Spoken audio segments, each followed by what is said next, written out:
আসসালামু আলাইকুম ওরহমতুল্লাহি ওবারাকাতুহ। সম্মানিত ভাই বোনেরা, যারা কাছ থেকে অথবা দূর থেকে আমাদের প্রোগ্রাম দেখছেন, অন্তরস্থল থেকে মোবারকবাদ জানাচ্ছি। দোয়া করছি আল্লাহ তালার কাছে যে আল্লাহ তালা সবাইকে সুস্থ রাখুন, সুন্দর রাখুন, এবং এই প্রোগ্রামে অংশগ্রহণের কারণে যে সময়টা আমরা এখানে দিতে পারছি, আল্লাহ তালা এটাকে নাজাতের ওসিলা হিসেবে কবুল করে নেন। সম্মানিত ভাই বোনেরা, আমরা আজকে স্বাভাবিক যে প্রোগ্রাম, যে শিরোনাম, একটি আয়াত এবং কিছু ভাবনা, এই আয়াতটা আজকে আমরা চয়ন করে নিয়েছি সূরা ইব্রাহিমের 4 নম্বর, সূরা ইব্রাহিমের 4 নম্বর আয়াত, যেটা আহ, খুবই গুরুত্বপূর্ণ। বর্তমান জামানায় যারা দাওয়া কাজ করেন, যারা মানুষের কাছে দিন পৌঁছানোর চেষ্টা করেন, আহ, আলেম ওলামা, উম, মুহাদ্দিসুন, মুফাসসিরুন, যাই আমরা হতে চাই, ইসলামের একজন যদি দায়ী হতে চাই অথবা বিশেষজ্ঞ হতে চাই, তার প্রথম রিকোয়ারমেন্ট কোনটা? আল্লাহ তাআলা সূরা ইব্রাহিমের 4 নম্বরে এখানে বলেছেন। এবং এটা এটা আমি শুধু বলছি না যে একজন দায়ী ইলাল্লাহ অথবা একজন আলিমকে শিখতে হবে। মুসলিমটা এক জাতি হিসেবে দাওয়াতি জাতি, মিশনারি জাতি। এরা কেউ একজনও বলবে না যে না আমি দাওয়াত করব না, দাওয়াত জানি না, দাওয়াত দেব না। বরং এটা একজন মানুষের উপর ফরজ করে দেওয়া হয়েছে। তো আল্লাহ তাআলা বলছেন, আউযু বিল্লাহি মিনাশ শাইতানির রাজিম, ওয়ামা আরসালনা মির রাসূলিন ইল্লা বিলিসানি কওমিহি লিইউবাইয়িনা লাহুম ওয়া ইউদিল্লিল্লাহু মান ইয়াশা ওয়া ইয়াহদি মান ইয়াশা ওয়া হুয়াল আজিজুল হাকীম। ওয়ামা আরসালনা মির রাসূলিন, আমি কোনো নবী পাঠাই নাই, ইল্লা, ব্যতীত। এই ধরনের স্ট্রাকচার আসলে প্রথমের না বোধকটার পরের ইল্লাটা কেটে দেন, দিলে অর্থ এসে যাবে। তো মাটা কেটে দিলাম, ইল্লাটা কেটে দিলাম, কি হবে? ও আরসালনা মির রসুলিন বিলিসানি কওমিহি, আমি রসুল পাঠাইছি, হ্যাঁ, তার কওমের ভাষা দিয়ে। দেখছেন নি? মানে ভাষাটা, শব্দটা, বাক্যটা কত সহজে বোঝা গেল। তাহলে এই ধরনের বাক্যে আল্লাহ তাআলা যে স্ট্রাকচার নিয়ে আসেন, প্রথমে না বোধক শব্দটার পরের ইল্লাটা কেটে দিলেই কিন্তু আপনার অর্থটা এসে যাবে। তবে ইল্লা ব্যবহার করলো কেন, মা ব্যবহার করলো কেন? করলো এই জন্য যে ওইটাকে এমফাসাইজ করার জন্য, জোর দেওয়ার জন্য। সেটা কি? যে প্রত্যেক নবীকে তার নিজস্ব, প্রত্যেক রসুলকে তার নিজস্ব জাতির নিজস্ব ভাষা দিয়েই পাঠানো হয়েছে, দিয়েই পাঠানো হয়েছে। কারণ কি? এটার পিছনে কারণ কি? তার মানে জাতির নিজস্ব ভাষা দিয়ে অন্য নবীকে পাঠানো হয়, তার কারণ কি? কারণ হলো রিসালাত প্রসার, আইডিওলজি মানুষের মনে প্রতিষ্ঠা, দেশের মধ্যে জ্ঞানের প্রসারণ, ইত্যাদি ইত্যাদি করতে গেলে যে জিনিসটা লাগে, লিইউবাইয়িনা লাহুম, ওই বিষয়টাকে মানুষের কাছে হৃদয়ঙ্গম করিয়ে তোলা, এমন ভাবে তোলা, ফুটিয়ে তোলা, যাতে তারা বুঝতে পারে, তাবিয়ীন করতে পারে, এমন করে তুলে ধরা যেটা একেবারে স্পষ্ট, কোনো অ্যাম্বিগুইটি নেই, কোনো সন্দেহ নাই, কোনো, এখানে আবার একটা ডিকশনারি নিয়ে বসা লাগবে না যে কি বলছে তার অর্থটা বোঝার চেষ্টা করি। তাবিয়ীন করার জন্য প্রতিটা মানুষ যাতে এই রসুলের কথা বুঝতে পারে, সে অসম্ভব ধনী হোক কিংবা একেবারে প্রান্তিক গরিব হোক, সে দারুণ ধরনের হ্যাঁ, শিক্ষিত মানুষ হোক অথবা একেবারে অকাট মূর্খ হোক, সে মধ্যবিত্ত শ্রেণীর হোক অথবা এলিট ক্লাসের হোক, সে শাসক হোক অথবা শাসিত হোক, সে রাজা হোক অথবা প্রজা হোক, সে গ্রামের হোক অথবা নগরের হোক, যেখানেরই হোক না কেন, তাকে ওই বায়ান করতে হবে, তার কাছে এটা পৌঁছাতে হবে। এই জন্য ভাষার স্টাইল শেখা, লেসান যতক্ষণ যখন আসে তার স্টাইল আসে। আমি আজকে এমফেসাইজ করব এই অংশটা পরের যে অংশটা, এটা আমাদের আজকে আলোচনার বিষয় না। সেখানে আল্লাহ তাআলা বলছেন, ফায়ুদিল্লুল্লাহু মাইয়াশা ওয়া ইয়াহদি মাইয়াশা। আল্লাহ যাকে বিভ্রান্ত করেন অথবা চান তাকে বিভ্রান্ত করেন, তাকে যাকে চান তাকে হিদায়াত দান করেন। আর তিনি পরাক্রমশালী এবং হেকমতের অধিকারী। শেষের বাক্যটা গ্রহণ করা যায়, মাঝখানের বাক্যটা আপাতত আমরা এই এই ক্ষেত্রে আলোচনায় না আনি। আল্লাহ নিজেই বিভ্রান্ত করেন, হিদায়াত দান করেন, কিন্তু তারপরেও মানুষকে ভাষা ব্যবহার করতে হবে। কারণ কি? কারণ হলো এই ক্ষেত্রে আল্লাহ নির্দেশদাতা, যে ওয়াহুয়াল আজিজ, তার হাতে কন্ট্রোলিং ক্যাপাসিটি আছে, পরাক্রম শক্তির অধিকারী। দুই নম্বর হাকিম, তিনি প্রজ্ঞার অধিকারী, তিনি হেকমতের অধিকারী। তিনি যে কথাগুলো বলেন এটা মানুষের কাজে লাগবে। হ্যাঁ, এটা এই জন্য, তো এই মানুষের কাজে লাগবে এবং তার পরাক্রমতা, এই দুটো জিনিস বুঝাইছেন ওই কথা বলে, যে তুমি যদি নবী হও, তোমাকে আমি ওই জাতির ভাষা দিয়ে তোমাকে পাঠিয়েছি, যাতে করে মানুষের কাছে তুমি কথাটা পৌঁছে দিতে পারো। এই মুসলিম জাতি প্রথম কয়েক শতাব্দী, আপনি ধরে নিন 500-র মতন, 500 বছর পর্যন্ত একেবারে সারা দুনিয়ায় কি করলো? যে সমস্ত কাজগুলো করেছিল তার মধ্যে প্রথম কাজ হলো যে কোরআনের স্টাইলটা, কোরআনের ভাষাটা, কোরআনের শিক্ষাটা নানান ভাষায় মানুষের কাছে পৌঁছে দেয়। একেবারে মানে প্রথম 500 বছরের মধ্যে এমন কোন জাতি ছিল না যে জাতি কোরআন বুঝতো না। সবচেয়ে মজার কথা হলো যে আল্লাহ রসুলের জীবদ্দশায় এইটা শুরু হয়ে যায়। হযরত সালমান ফার্সি একদিন এসে বলতেছেন, ইয়া রাসূলুল্লাহ, সূরা ফাতিহার অনুবাদ করছি ফার্সি ভাষায়, আপনি অনুমতি দেবেন? তাহলে হ্যাঁ, কেন অনুমতি দেবো না? সুন্দর করে করেছো, বুঝতে পেরেছো? তাই হ্যাঁ। সালমান ফার্সি প্রায় জীবনের 70টা বছর উনি কাটাইছেন আরব দেশে। ফলে তার আরবি ভাষা তো খুবই সুন্দর।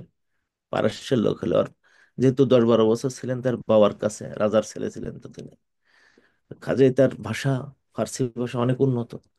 তো উনি অনেক উন্নত ভাষায় আরবির এই সূরা ফাতিহাটাকে বাংলায়, পার্শ্বে, ফার্সি ভাষায় অনুবাদ করছিলেন। এই জন্য কিন্তু ইমাম আবু হানিফার একটা ফতোয়া আছে, আপনারা হয়তো শুনে থাকবেন, যে তিনি বলছেন যদি কেউ ফার্সি ভাষায় আহ, নামাজ পড়ে, কোরআন শরীফের অনুবাদ নামাজে পড়ে, তো নামাজ শুদ্ধ হবে। ওটা ওই কারণে বলছেন যে আল্লাহ রসুল তো ফার্সি ভাষা অনুবাদ উনি দেখে গেছেন, অনুভূতি দিয়ে গেছেন।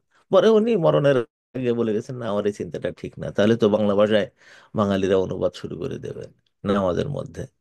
তো এই জন্য ওটা না, ওটা আলাদা জিনিস। আমি যে কথাটা বলছিলাম যে ভাষা, স্ব ভাষায় এই ইসলামের কথাগুলোকে প্রচার করা, প্রকাশ করা, এটা আল্লাহ তাআলা চেয়েছেন স্ব ভাষায়। তো মুসলমানরা প্রথম 500 বছরে কি করলো? কোরআনের কথাগুলোকে স্ব ভাষায় প্রচার করা শুরু করে দিল।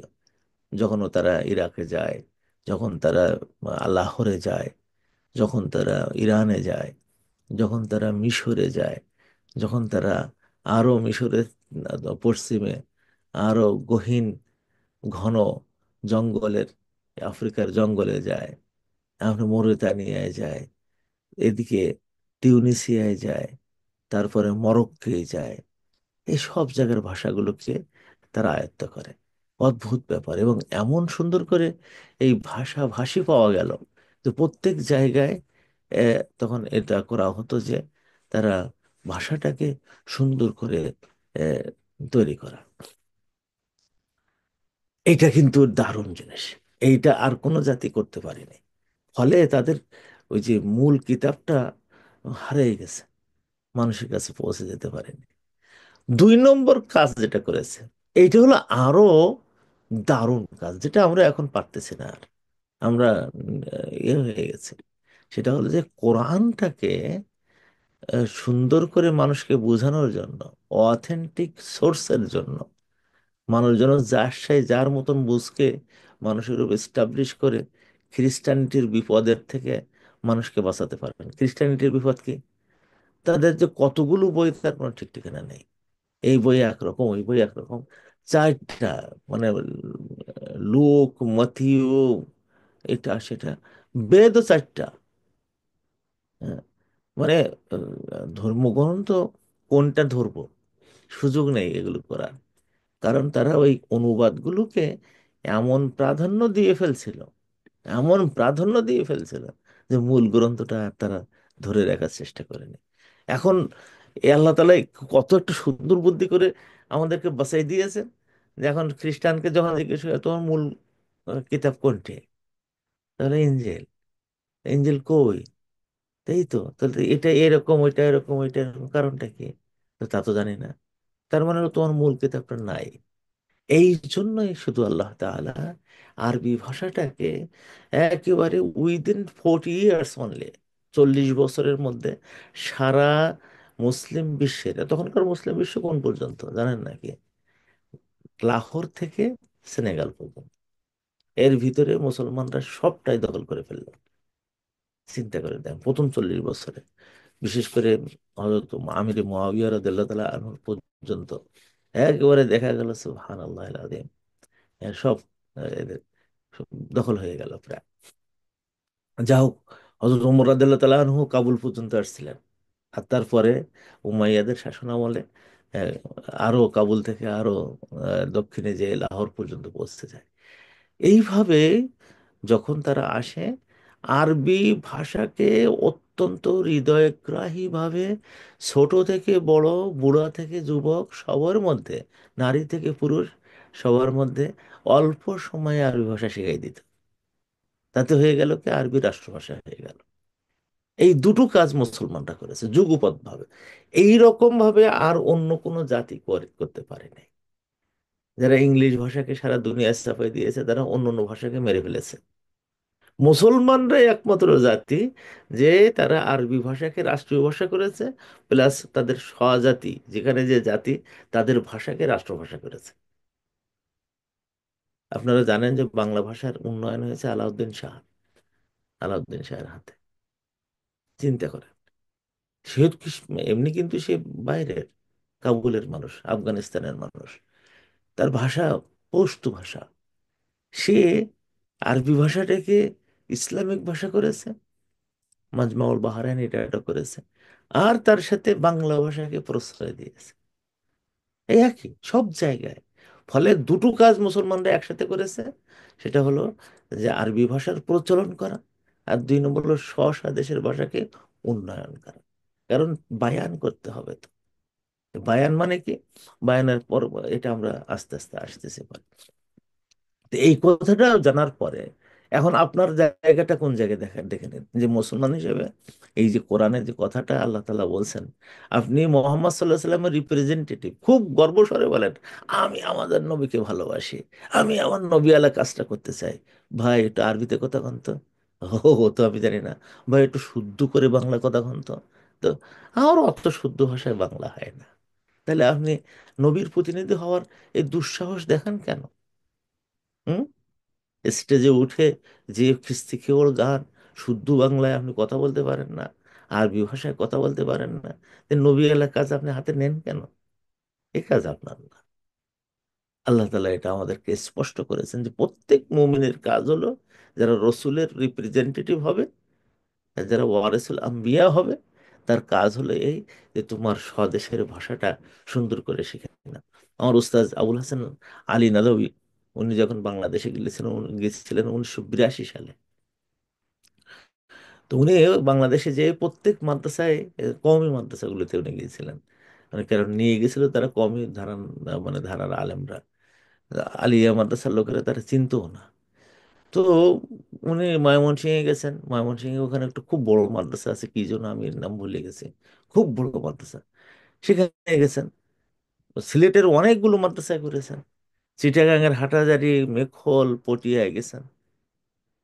ওখানে সব জায়গাগুলো তিনি দেখেছেন। দেখে উনি দুঃখের চোটে আর নিজেকে আর রাখতে পারলেন না।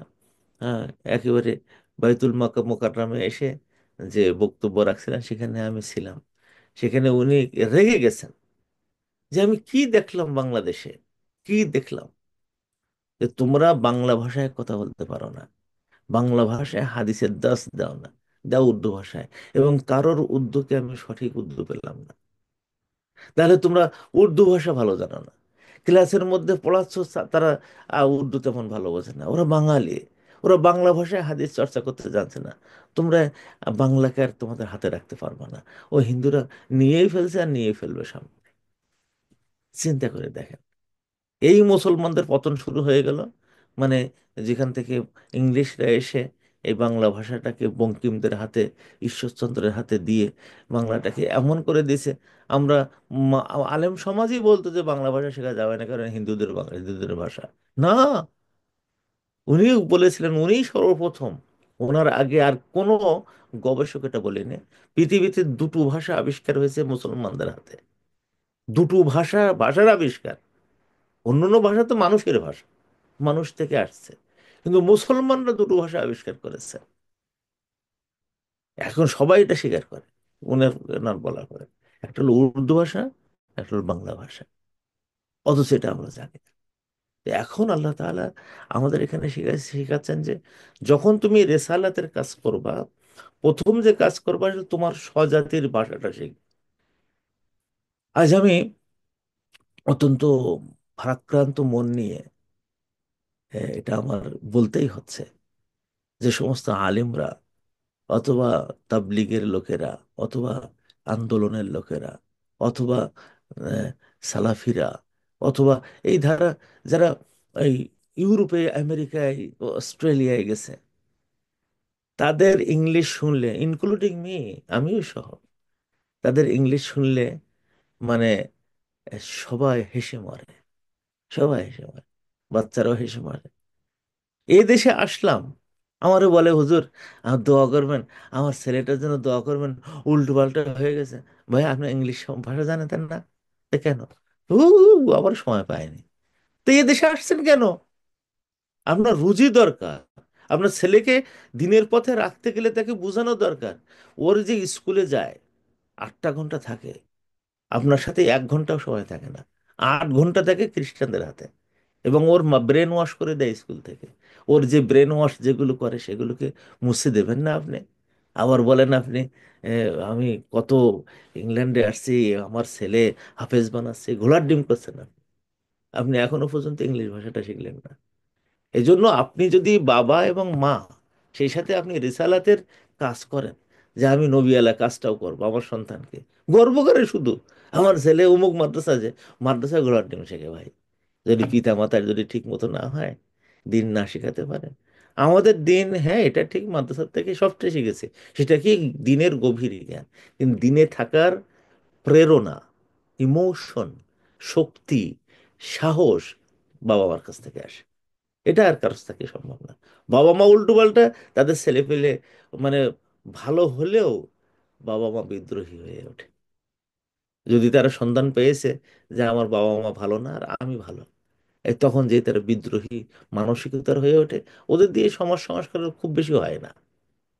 বাবা মা উল্টো পাল্টা, ছেলে পেলের কাছ থেকে আপনি আশা করবেন তা হবে না। এই জন্য বাবা মাকে প্রথম এই জায়গায় আসা দরকার, যে তাদের ভিতরে যে জার্গনগুলো শিখে আসে স্কুল থেকে, তাদের যে দর্শনগুলো শিখে আসে স্কুল থেকে, তাদের মানে বন্ধুদের কাছ থেকে যে সমস্ত শয়তানি চিন্তা ভাবনাগুলো শিখে আসে, এর জবাব দেওয়ার মতো ভাষা আপনার থাকতেই হবে।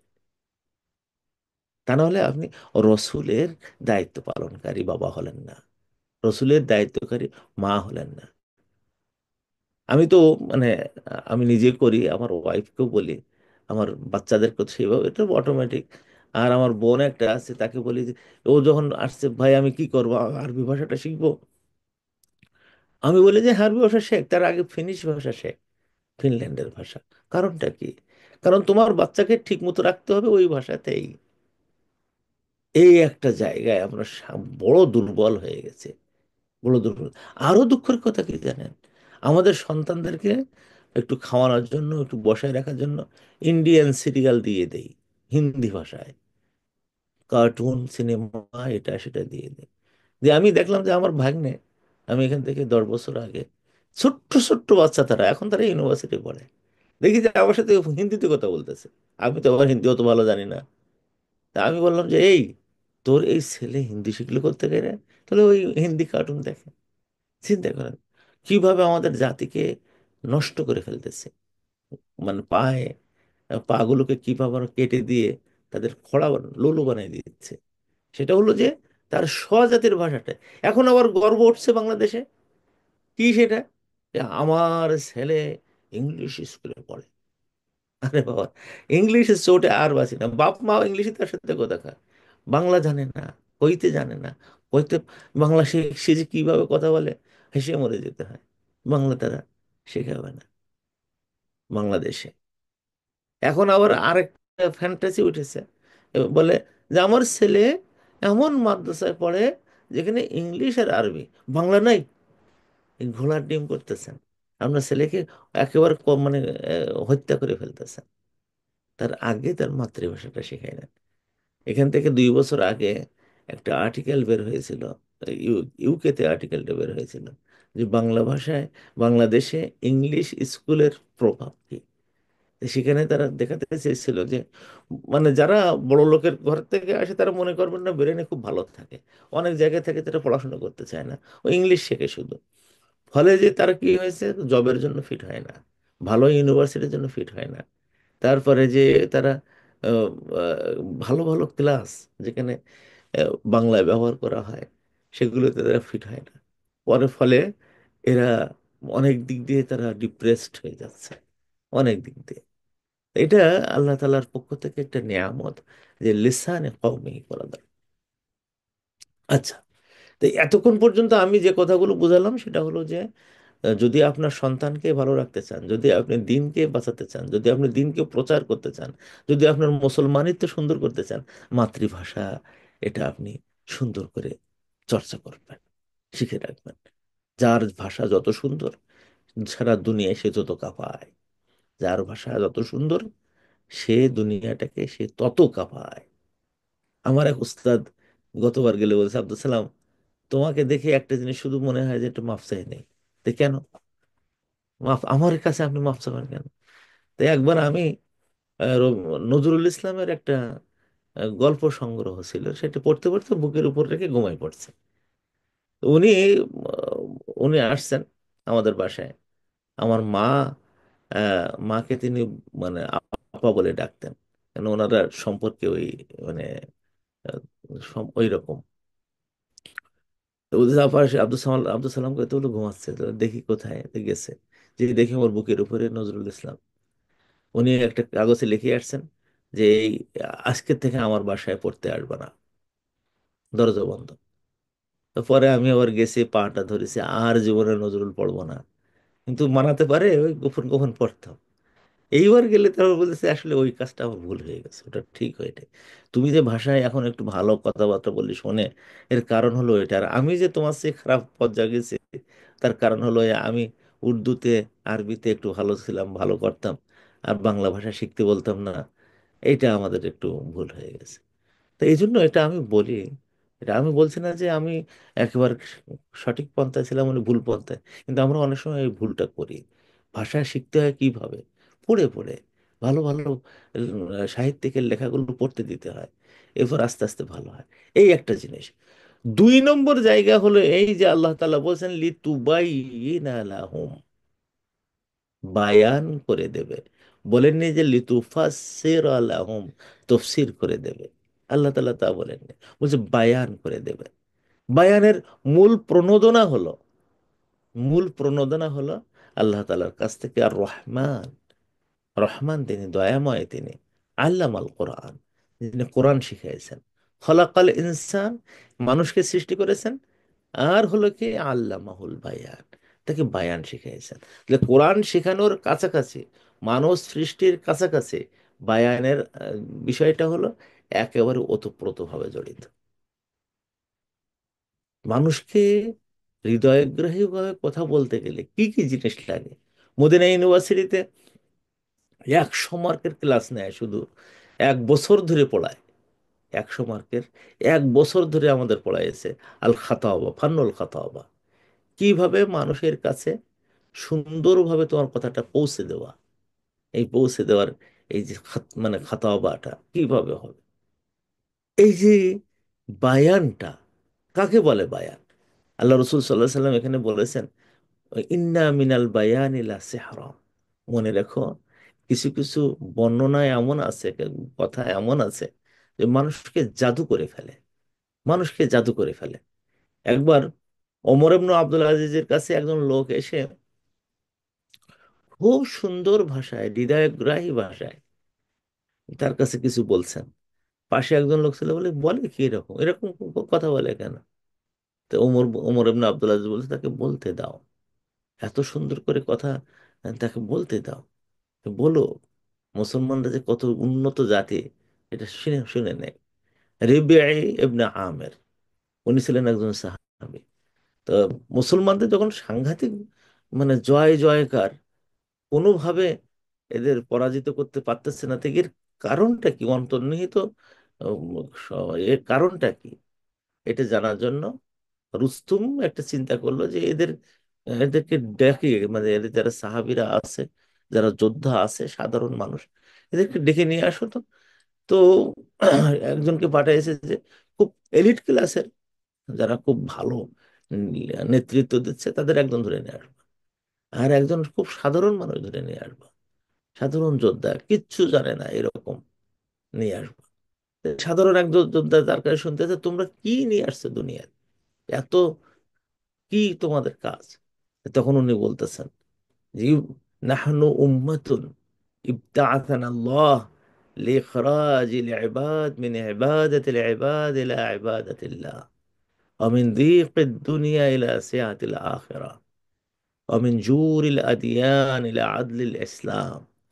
আমার উস্তাদ আবুল হাসান নাদবী এটা সারা দুনিয়ায় এটা বলে বেড়াতেন। দেখো, একজন সাধারণ সাহাবী, সাধারণ সাহাবী, ওনার নাম মানে তেমন ইতিহাসে খুব বেশি নাই, আবু বকরের নাম, ওমরের নাম, কিন্তু রুস্তমের সামনে যে ইসলামের ব্যাখ্যাটা, যে ইসলাম কি, তোমরা মুসলমান জাতি, তোমাদের পরিচয় কি, সেই পরিচয় তার নিজের ভাষায় দিয়েছেন। আর আজও পর্যন্ত মানুষ মানে একেবারে আহ, এমন নজরে তাকিয়ে থাকে যে কিভাবে সম্ভব হলো, কিভাবে সম্ভব হলো, বিস্মিত হয়ে যায়, পৃথিবী বিস্মিত হয়ে যায়। এত সুন্দর কথা একজন সাধারণ মানুষ বলতে পারে, হ্যাঁ? আর শিক্ষিত মানুষ তারা কি বলে, বলছে তো। আয়েশা সিদ্দিকা যখন কথা বলতো, মানুষ তাজ্জব হয়ে যেত, এই ভাষা পান কোথায় উনি? একটা হাদিস, দুইটা হাদিস, 2210টা হাদিস তার কাছ থেকে নেওয়া। আবু হুরায়রা যখন কথা বলতেন, মানুষ তাজ্জব হয়ে যায় যে এই ছোট সাহাবিটা, তার অন্যান্য সাহাবি তুলনায় অনেক বয়স ছোট, কিভাবে বলতেছে 5374টা হাদিস তার কাছ থেকে লিপিবদ্ধ হলো। এবং পড়ে দেখেন, বিশ্ব সাহিত্যের সম্ভার, এত সুন্দর, এত সুন্দর হলো কি করে? এটা আল্লাহ রসুল সাল্লাহ সাল্লামের শিক্ষা, তিনি এটা শিক্ষা দিয়েছেন। সেখানে রুস্তমের সামনে বলেছিল, আমরা এমন জাতি যাদেরকে আল্লাহ তাআলা পাঠিয়েছেন মানুষের দাসত্বের জিঞ্জির থেকে মানুষকে বের করে নিয়ে আসার জন্য। চিন্তা করে দেখেন। এবং দুনিয়ার সংকীর্ণতা থেকে আখেরাতের প্রশস্ত আঙিনায় নিয়ে আসার জন্য। এবং প্রতিষ্ঠিত ধর্মগুলোর যে জুলুম আছে সেখান থেকে সরিয়ে ইসলামের ন্যায় পরায়ণতার মধ্যে, জাস্টিসের মধ্যে নিয়ে আসার জন্য। ভাষা শোনেন, আল্লাহ রসুলের ভাষা শুনে তারা তাজ্জব হয়ে যেত, বলে কি এত সুন্দর। ইন্নালি বলতেন যে কালামিহি লা তালাওয়া, যে তার কথার মধ্যে অলংকার রয়েছে, সাজানো, গোছানো, প্রত্যেকটা শব্দ দেদীপ্যমান, আলোকিত। আহ, কত সুন্দর। ওয়া ইন্না আলাইহি ওয়া ইন্না লিবায়ানিহি লা তালাওয়া, সেখানে তার কথা খুব সুন্দর। ওয়া ইন্না আলাইহি লা হালাওয়া, এটা এত মিষ্টি, সাংঘাতিক মিষ্টি। ওয়া ইন্না আলাহু লা মুসমির, এবং তার উপর অংশটা যেন মনে হয় যেন গাছের মতন ফল দিচ্ছে, ফলবাহী।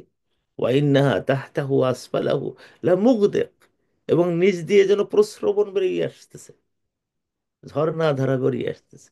আল্লাহ রসুলের ভাষা, চিন্তা করেন। ওয়াইন্নাহু ইয়ালু ওয়ালা ইউলা আলাইহি, সেটা পৃথিবীতে উচ্চকিত হতে আসছে, উপরে উঠতে আসছে, নিচে যাবে না। চিন্তা করেন, কয়জন মুসলিম সাহিত্যিক বাংলাদেশে আছে যাদেরকে দিয়ে গর্ব করবে ইসলাম, যে হ্যাঁ তুমি আছো। ওই গোলাম মোস্তফা টিম টিম করতেছে, তালিম হোসেনরা ছিল, সৈয়দ আলী হাসান ছিল, ফরুক আহমদরা ছিল, এ কয়েকজন মাত্র। কিন্তু ওদের বিপরীতে যে শয়তান বাহিনী, ওরে বাবারে, তাদের এ কি! নজরুল ইসলাম মানে আরবি ভাষা, আরবি শব্দ প্রয়োগ করে সুন্দর করে লিখছে, এই জন্য গোটা হিন্দু সমাজ তাকে জবন বলে, মেলেচ্ছ বলে গালাগালি দিয়েছে। আবার দেখি মুসলমানরা দেখে এরকম বলতো, তো এই একবার বলেছে যে হ্যাঁ, আমি আমাকে, আমার কৈফিয়ত নামে একটা কবিতা আছে, এখানে তোর মনের খুব কষ্ট, সেই কষ্টটা তিনি ফুটে গেছেন, যে আমাকে মুসলমানরা আমাকে কাফের ফতোয়া দেয়, ফতোয়া দিলাম কাফের কাজিও, যদিও শহীদ হতে রাজিও, আম পাড়া পড়া হাম্বড়া মরা, আজও খাই লোকের ভাত মেরে। চিন্তা করে দেখ, কেন কয়েছেন কথাটা? আমরা যারা বড় বড় আলেম দাবি করি, তাদেরকে বলছেন উনি যে আম পাড়া পড়া হাম্বড়া মরা। হাম্বড়া মানে নিজেদের খুব বড় মনে করে, ওয়াজের মাজলিসে উঠে ওরে বাবারে, হাম্বড়া কারে বলে? এটা ভাষা না। ভাষা হলো এখানে আল্লাহ তাআলা যেটা আমাদেরকে শিখিয়েছেন। দেখেন, চিন্তা করেন, এর জন্য যে এলিমেন্ট গুলো দরকার হয় ভাষাকে সুন্দর করার জন্য, পৃথিবীতে একজন নবী শিখাইছেন। আল্লাহ তাআলা যখন বলছে, হে মুসা, তোমাকে আমি নবী করে পাঠাচ্ছি ফিরাউনের কাছে, তখন তিনি পাঁচটা জিনিস চাইলেন, এবং প্রত্যেক দায়ের এই জিনিসগুলো হতে হবে। এক নম্বর হলো এই, রব্বিশরাহ লি সদরি, আল্লাহ তোমার বুকটা উন্মুক্ত করে দাও। মানে কথা বলার সময় ভয়, দুরু দুরু বুক নিয়ে কাজ করা যাবে না, উদার মন। সামনে যে আসছে, আমাদের দেশে সবুর খান খুব নাম করে স্পিকার ছিলেন, সংসদ ভবনে সংসদে কথা বললে, পাকিস্তান আমলেও বাংলাদেশ আমলেও, তার উপরে কথা বলার লোক ছিল না। তো ওর বাবা তাকে মানে বক্তৃতা শিখিয়েছেন। তো ভয় পেত সাংঘাতিক। আমার বাড়ি ছিল সুন্দরবন থেকে নিকটে, নিয়ে যেতেন প্রত্যেক সুন্দরবনে স্পিড বোটে করে, যাও, যে ওখানে যে বক্তৃতা দাও, বাঘ ভাল্লুক যারা আছে ওদেরকে সব শ্রোতা মনে করবা। একবার উনি প্রথম জীবনে যখন বক্তৃতা দিয়েছেন, মানে যাদের সামনে দাঁড়াই গেছেন, বক্তৃতা দিতে দিতে বক্তৃতা যখন শেষ হয়ে গেছে, দেখে যে তার মুখটা হলো, মানে যারা শ্রোতা তাদের পিছনে, মানে উল্টো দিকে মুখ, আর পিছন দিয়ে আসছে শ্রোতা। তো লোকজন জিজ্ঞেস করছে, ব্যাপারটা কি? আপনি এরকম হলে কেন বক্তৃতার মাঝখানে? এইভাবে আপনি মানুষের থেকে ফিরে ওদিকে গেলেন কেন? তো বললো, আমি জানি না তো, আমি চোখ বুজে বক্তৃতা দিচ্ছিলাম। এরপরে সে ওই মানে যখন নিজেকে শিখাই দিল এইভাবে এইভাবে করতে হয়, তখন সারাহ সাদর, বুকটাকে উন্মুক্ত করা, উধার করে ফেলা। সামনে যারা আছে সব বাক বাগাল, লোক বোঝে না কিচ্ছু, আমি আছি। সারাহ সাদর, রব্বি ইশরাহ লি সাদরি ওয়াইয়াসসির লি আমরি। দ্বিতীয় হলো যে আমি যে কাজটা করব, আমি যে জিনিসটা বলবো, ওইটা আগে আমার নিজের মধ্যে নিয়ে আসি, পড়াশুনো করি। না জেনে না বুঝে আন্দাজে কথা বলতে গেলে মুখে তো তো তো তো করতে থাকবো, বেরোবে না মুখ দিয়ে। ওয়াইয়াসসির লি, সহজ করে নেওয়া, বিষয়টাকে পড়া, বারবার আলোচনা করা। হ্যাঁ, আমার এক উস্তাদ বলেছিলেন যে যখন আমাকে শর্ট আলোচনা করতে দেয়, আমি 7 দিন 8 দিন 10 দিন সময় নেই। আর অনেক লম্বা 2 ঘন্টা আলোচনা করতে, তখন আমি কোনো প্রস্তুতি নেই না। কারণ আমার একটা বিষয় আলোচনা করব, তা তো বিভিন্ন উদাহরণ টুদাহরণ নিয়ে সবাই বুঝবে। কিন্তু আমার 10 মিনিটের মধ্যে বিশাল বিষয় দিতে হবে, তখন আমি 7 দিন 10 দিন ধরে ধরে শুধু প্রস্তুতি নেই। এইটা হলো ওয়াইসেরলি আমরি, আমার বিষয়টাকে তুমি সহজ করে দাও। সহজ করার সবচেয়ে বড় উপায় হলো যে নিজেকে একটু সহজ করে নেওয়া। কঠিন বিষয়, এই যে আলিফ লাম মিম যালিকাল কিতাব, ওই আলিফ লাম মিমের অর্থ কি? পৃথিবীর কত মানুষ কত ব্যাখ্যা করেছে, বাইদাবি 2-3 পৃষ্ঠা নিয়েছে। আমার উস্তাদের উস্তাদ মানে তাহের বিন আশুর, ওরে আল্লাহ, দেখলাম যে 4 পৃষ্ঠার মতন আলোচনা করছেন। সব ঘোলার ডিম হয়ে যায় আশরাফুল থানভীর মাত্র ছোট্ট একটা প্যারাগ্রাফের মধ্যে। এমন সুন্দর করে দেখাইছে। এই যে সুন্দর করে, সহজ করে বলাটা হলো বিরাট ব্যাপার। রবীন্দ্রনাথের একটা বক্তব্য আছে যে আহ, যে আমারে তোমরা যে সহজ করে বলতে মরো, মরে কহো যে সহজ কথা যায় না বলা সহজে। তোমরা যে আমাকে সহজ করে বলতে পারো, সহজ না তো আসলে, কিন্তু ইয়াসসির লি আমরি। 3 নম্বর হলো ওয়াহলুল উকদাতাম মিন লিসানি, আমার কণ্ঠের জড়তা তুমি দূর করে দাও। অনেক রেওয়ায়েত আছে তার মুখের জিহ্বার একটু জড়তা ছিল। আমাদের সবার জিহ্বার জড়তা। আমি তো এখনো পর্যন্ত বাংলা ভাষাকে বলতে যে সব অক্ষরগুলো ঠিক মতো উচ্চারণ হয় না। আরবি তো বলতে গেলে তো এখনো তারপর এগুলো তো নিয়ে সমস্যা রয়েই গেছে। এগুলো ওভারকাম করার জন্য আমরা কতজন চেষ্টা করি, দেখি বাংলা ভাষায় এই উচ্চারণটা ঠিক মতো হয় কিনা। আমি চিটাগাঙে সেদিন একটা ইন্টারভিউ নিচ্ছি, ডক্টর মানুষ, এই চিটাগাঙে বাড়ি, শুদ্ধ ভাষায় কথা বলতে হতো চিটাগাং। আমি বলি এটা কেমন কথা? তো উস্তাদ ইনশাল্লাহ আমি শিখে ফেলবো, আমি শুদ্ধ ভাষা শিখে ফেলবো। এই শিখে ফেলা কাজ, শিখতে হবে এটা। আঞ্চলিক ভাষা থাকুক, থাকবে না কেন, মাতৃভাষা কেউ ভুলবে না, কিন্তু স্ট্যান্ডার্ড একটা জায়গায় যেতে হবে। ওয়াহলুল ওয়াহলুল উকদাতাম মিন লিসানি। আর 4 নম্বর হলো ইয়াফকাহু কাওলি, মানুষ যেন বুঝতে পারে বায়ানের এগুলো এলিমেন্ট, এগুলো এলিমেন্ট। ইয়াফকাহু কাওলি কি, মানুষ যেন বুঝতে পারে। এমন কথা বলবেন না যে কথা মানুষ বোঝে না। এক ব্যক্তি পড়ে গেছে আরব দেশে, তো পড়ে গেলে তো মানে লোকজন তো সব হাসাহাসি করতেছে। দেখেন না, মানুষ, বুড়ো মানুষ পড়ে গেলে কি হয়, চতুর্পাশে এসে লোকজন এসে মানে ঘিরে ধরেছে, হাসতেছে। হ্যাঁ, মানুষের মধ্যে একটু এ থাকি, ইউরিসিটি থাকে। আমরা দেখছি ছোট বলে পড়ে গেলে 2-3 জন আশেপাশে একটু ঠাট্টা ঠাট্টা করে, কেউ হেল্প করে। তো উনি বলতেছেন মালাকুম তুম আলাইয়া কাতাকুম আলা যী জিন্নাহ ইফরান কাওয়ান্নি।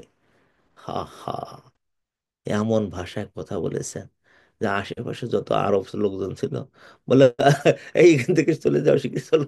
এই লোকটা যে লোকাতুল জিন্নে কথা বলে, জিনদের ভাষায় কথা বলে। সুবহান আল্লাহ। আমরা যখন একদম মূর্খ মানুষের মাঝখানে যে বক্তব্য রাখি, তখন ওরে বাবারে, নেমে ক্লাসে আমরা ক্লাস নিচ্ছি, কিচ্ছু যেন তারা না বোঝে। আবার যেখানে একেবারে সাংঘাতিক এলিট ক্লাসের মানুষেরা, যারা বিদ্বজ্জন, ডক্টর, প্রফেসর, সেখানে যে একদম গ্রাম্য ভাষায় কথা বলছে, নো, নো, এটা হবে না। এমন ভাষায় কথা বলতে হবে যেটা, যে ভাষায় তারা বোঝে, যে ভাষা তারা জানে। আমি আমাদের গ্রামে দেখি যে একজন লোক ওয়াজ করতে করতে, একজন লোক মানে একজন আলেম, প্রায় 10 মিনিটের মতন ইংলিশে বলে গেলেন। তারপরে তার আলোচনা শেষে গেলে বললেন, ভাইজান এই এত ইংলিশ করেন কেন? এখানে কয়েকজন আছে ইংলিশ বোঝে, তাহলে ওরা বুঝুক না বুঝুক বলে গেলেন। আমি জানি তো ইংলিশে তো অনেক ভুল টুল করেন, তো এর দরকার ছিল কি? তাহলে হুজুর এটা বুঝবেন না, আমি ইংলিশ বলার কারণে ওরা মনে করেছে বাহ, লোকটা তো ভালো আলেম, ভালো জানে। আরে না, এটা ঠিক না। আপনি ওদের ভাষায় কথা বলেন যে ভাষাটা তারা বোঝে, অথবা ইংলিশের ওই কোটেশনটা সম্পূর্ণ অনুবাদ করে শোনাই দেন। এতগুলো ইংলিশ আপনি বলে যাচ্ছেন কেন? ইয়াফকাহু কাওলি, মানে মানুষ যেন আপনার কথা বোঝে, এইটাই, এটা করতে হবে। আমার মাঝে মাঝে লজ্জা লাগে সিলেটে, এই লন্ডনে বিভিন্ন মসজিদে যে আহ, অনেকে দাবি করে যে আপনি আপনাদের শুদ্ধ ভাষায় কথা বলেন কেন, এখানে তো 100% মানুষ সফল আমরা সিলেটের, আপনি এটা শেখেননি কেন? আমাদের মাদানী সাহেব, আমাদের আব্দুল কালাম আজাদ সাহেব, এরা সিলেটি শিখছেন, কিন্তু আমি এখনো শিখতে পারিনি। এটা আমার দুর্বলতা। এটা শেখা উচিত, যাতে করে তারা বোঝে, কথা তারা বোঝে। এখানকার যারা আহ, মানে জন্মগ্রহণ করেছে, তারা কিন্তু শুদ্ধ বাংলা জানে না, তারা আবার সিলেটি ল্যাঙ্গুয়েজ জানে। এটা আমাদের যারা দায়ী আল্লাহ, তাদের জানাটা দরকার। আমি অবশ্য বুঝি, কিন্তু আমার মুখে ওটা এখনো আসে না। এটা আসা উচিত। ইয়াফকাহু কওলি। এগুলো 4টা এলিমেন্ট যেটা মানে ভাষাকে সুন্দর করে। আরেকটা এলিমেন্ট মুসা আলাহিসাল্লাম চেয়ে নিলেন, সেটা কি? ও আল্লাহ, আমার মধ্যে একটা গুণ নাই, সেটা হলো ফাসাহাত, সেটা হলো বক্তব্যের অলংকার দিয়ে কথা বলা। সেটা হলো হারুন আমার ভাইয়ের মধ্যে আছে। ও হারুন আখি আশতিদ বিহু উশদুদ বিহি আজরি। হ্যাঁ, আমাকে, আমার হাতটাকে সহজ মানে ইয়ে করে শক্তিশালী করে দাও। কারণটা কি? ওয়া আফসাহু মিন্নি লিসানা, তিনি হলেন আমার চেয়ে আরো ফাসিহুল লিসান, অলংকার ঋদ্ধ ভাষা কথাবার্তা বলতে পারেন। আজকের আমাদের এই আলোচনাটা একটু দার্শনিক আলোচনা হয়েছে, কিন্তু আমি বলতে চাচ্ছি যে জিনিসটা, যারা এখানে বাবা মা আছেন, যদি বাঁচতে চান, সন্তানদেরকে বাঁচাতে চান, তাহলে নিজেকেও আগে ওইভাবে ইকুইপড করে তুলুন এবং বাচ্চাদেরকেও ওইভাবে তুলুন যে যে সমাজে আছে সেই সমাজের ভাষাটাকে খুব সুন্দর করে তুলে ধরুন। আমাদের দেশে ইংলিশে একটু কথা বলে, আমরা সব জায়গায় গল্প করি আমার মেয়ে না খুবই ভালো ইংলিশে, কিন্তু আপনার মেয়েকে এই দেশের পত্রিকায় লিখতে পারে এই যোগ্যতা দিয়ে, বই লিখতে পারে এই যোগ্য দিয়ে, টিভিতে বক্তব্য রাখতে পারে এই যোগ্যতা দিয়ে গড়ে তুলছেন? কেন তুলেন না এটা? আমাদের ইসলামের যদি তাকে আপনি রসুলের প্রতিনিধি বানাতে চান, খুব শখ আমি হাফেজ বানাবো, মৌলানা বানাবো, তো এটা করেন না কেন? যে এই দেশে তাকে তার লেখা যেন পত্রিকায় ছাপানো হয়, টিভিতে তার বক্তব্য দেওয়া যাওয়ার সুযোগ থাকে, রেডিও তাকে টেনে নেয়, সাংবাদিকরা তাকে বোঝায় দেয়। এই দেশে তো এত বেশি পত্রিকা, লেখার লোক নেই তো, তাদেরকে এদেশের সাংবাদিকতার ভাষা শেখান। এইভাবে ইসলাম প্রচারের এই যে দিকটা একেবারে আমরা ইগনোর করে দিছি। আমি আজকে চাইছি যে কোরআনের এই যে এতগুলো আয়াত, আমি যদি সব আয়াত যদি এক জায়গায় নিয়ে আসতাম, তাহলে আমার এই অল্প সময়ে শেষ হতো না। আমার কথা যদি কেউ মনে ব্যথা পেয়ে থাকেন ভুলে যাবেন, আমি মনে ব্যথা দেওয়ার জন্য বলি নাই। কিন্তু যে জিনিসটা আমি বোঝাতে চাচ্ছি সেটা হলো যে ইসলামকে প্রচার করার জন্য, প্রতিষ্ঠা করার জন্য যে যে দিক আমাদেরকে উন্নত করতে হবে, তার মধ্যে ভাষা, ভাষাতাত্ত্বিকতা, ভাষার নান্দনিকতা, নান্দনিক ভাষা ব্যবহার করা, আলংকারিক ভাষা ব্যবহার করা, এটা আমাদের আমাদের উচিত এবং সেভাবে সামনে যাওয়া দরকার। আমরা যেন ভাষা শিখি, ভাষা লিখি এবং এই ভাষাগুলোকে মানুষের মনের মধ্যে ঋদ্ধ করে দেয়। আল্লাহ আমাদেরকে কবুল করুন। আজকে আর নাই, আবার দেখা হবে আগামীকালকে ইনশাআল্লাহ। আপনারা সবাই ভালো থাকবেন এই কামনা করছে, এই দোয়া করছে। আমার জন্য আপনারা দোয়া করবেন। গত রাত তো আমাদের এখানে 27 গেছে, অনেকেই আমরা মনে করেছি যে আলহামদুলিল্লাহ খুব পবিত্র একটা রাত, এখানে সেইভাবে ইবাদত হয়েছে। বাংলাদেশে বোধহয় আজকে 27 হবে। আপনারা সেভাবে এই রাতটাকে একটু কাজে লাগাবেন, অযথা যেন সময় নষ্ট না হয় এটি দেখবেন ইনশাআল্লাহ। ওমা তৌফিক ইল্লা বিল্লাহ। আসসালামু আলাইকুম রহমতুল্লাহ। সুবহানাক আল্লাহুম্মা বিহামদিক আশহাদু আল্লা ইলাহা ইল্লা আনতা আস্তাগফিরুকা ওয়া আতুবু ইলাইক। আসসালামু আলাইকুম ওয়া রাহমাতুল্লাহি ওয়া বারাকাতুহু।